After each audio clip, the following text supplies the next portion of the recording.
Hello, जय श्री कृष्ण, राधे राधे। ये भाइयों बहनों, आज हम भगवद गीता का पहले अध्याय का तीसरे श्लोक का अध्ययन करने जा रहे हैं। आप ध्यान से सुनिए और समझिएगा, और मुझे कोई भी क्वेश्चन हो तो मुझे ज़रूर पूछिएगा। मेरे से बनता ज़रूर मैं आपको जवाब दूंगी।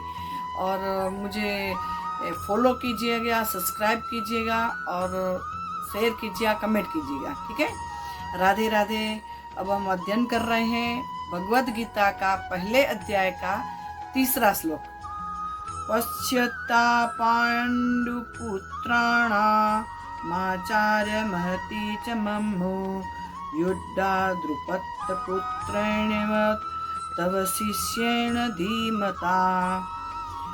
तो इस श्लोक में दुर्योधन अपने गुरु द्रोणाचार्य से कह रहा है कि हे आचार्य, पांडु पुत्रों की इस विशाल सेना को देख, जिसे आपके ही बुद्धिमान शिष्य द्रुपद पुत्र धृष्टद्युम्न ने सुव्यवस्थित रूप से संगठित किया है।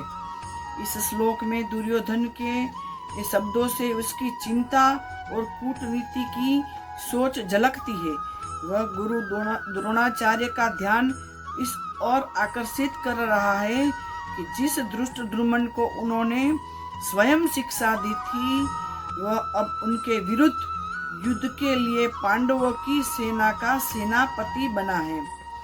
इससे हमें यह सीख मिलती है कि केवल शिक्षा ही पर्याप्त नहीं, बल्कि यह भी देखना आवश्यक है कि शिष्य उस ज्ञान का उपयोग किस दिशा में कर रहा है।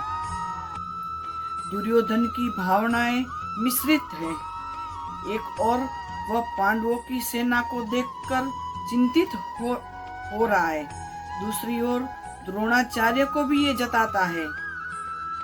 इस श्लोक के माध्यम से हमें यह सीख मिलती है, ज्ञान और शिक्षा किसी भी व्यक्ति को बलशाली बना सकती है, लेकिन यह महत्वपूर्ण है कि वह ज्ञान किस दिशा में प्रयोग किया जा रहा है। धृष्टद्युम्न ने द्रोणाचार्य से शिक्षा प्राप्त की, लेकिन अब वह उनके विरोध में खड़ा है। यह हमें यह भी सिखाता है कि जीवन में केवल ज्ञान प्राप्त करना ही महत्वपूर्ण नहीं, बल्कि उसका सदुपयोग करना भी उतना ही आवश्यक है। साथ ही यह श्लोक यह भी दर्शाता है कि युद्ध केवल बाहरी नहीं होता, बल्कि मानसिकता की स्तर पर भी लड़ा जाता है, जहाँ शब्दों और भावनाओं का भी गहरा प्रभाव पड़ता है। तो दुर्योधन की जो भावनाएं हैं वो दिख रही है, और ज्ञान जो है वो कहाँ हमें यूज करना है वो हमें आना चाहिए।